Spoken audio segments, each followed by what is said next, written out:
ಗೀತಾ ಮಹಾತ್ಮೆ.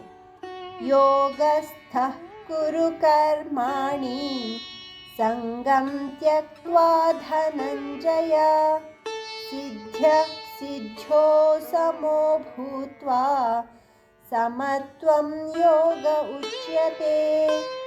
ಹೇ ಧನಂಜಯ, ನೀನು ಆಸಕ್ತಿಯನ್ನು ತ್ಯಾಗ ಮಾಡಿ ಸಿದ್ಧಿ ಅಸಿದ್ಧಿಗಳಲ್ಲಿ ಸಮನಾಗಿದ್ದು ಯೋಗದಲ್ಲಿ ಸ್ಥಿತನಾಗಿ ಕರ್ಮಗಳನ್ನು ಮಾಡು, ಏಕೆಂದರೆ ಸಮತ್ವವೇ ಯೋಗವೆಂದು ಹೇಳಲಾಗುತ್ತದೆ ಎಂದು ಕೃಷ್ಣನು ಅರ್ಜುನನಿಗೆ ಉಪದೇಶಿಸುತ್ತಾನೆ.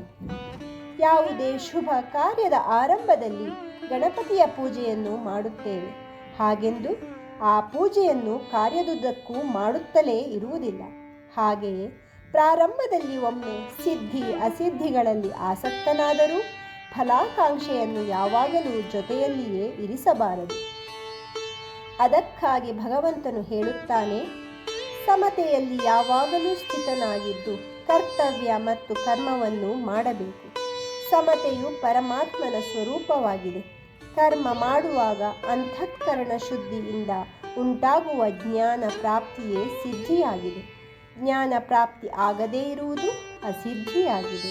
ಸಿದ್ಧಿ ಅಸಿದ್ಧಿಯಲ್ಲಿ ಸಮನಾಗಿರುವುದೇ ಯೋಗವೆಂದು ಹೇಳುತ್ತಾರೆ. ತುರಿಕೆ ಕಜ್ಜಿಯನ್ನು ತುರಿಸಿದಾಗ ಸುಖವಾಗುತ್ತದೆ, ಮತ್ತೆ ಉರಿಯುವಾಗ ದುಃಖವಾಗುತ್ತದೆ. ಆದರೆ ಕಜ್ಜಿ ಮತ್ತು ಉರಿಯುವಿಕೆ ಎರಡೂ ಕಾಯಿಲೆಗಳು ದುಃಖ ರೂಪವೇ ಆಗಿದೆ. ಹಾಗೆಯೇ ಸಾಂಸಾರಿಕ ಸಂಬಂಧದಲ್ಲಿ ಆಗುವ ಸುಖ ದುಃಖಗಳೆರಡೂ ವಾಸ್ತವದಲ್ಲಿ ದುಃಖರೂಪವೇ ಆಗಿದೆ. ಹಾಗೆಂದು ಸಂಸಾರದಲ್ಲಿ ಸುಖ ದುಃಖರಹಿತನಾಗಿರುವುದು ಸಾಧ್ಯವೇ ಇಲ್ಲ.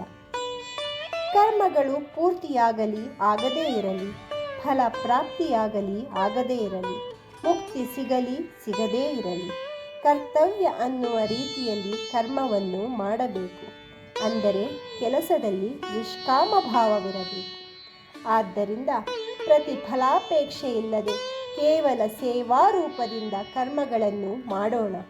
ಭಗವಂತನೆಡೆಗೆ ಮುಕ್ತಿ ಮಾರ್ಗದೆಡೆಗೆ ಸಾಗೋಣ. ಹರಿ ಓಂ.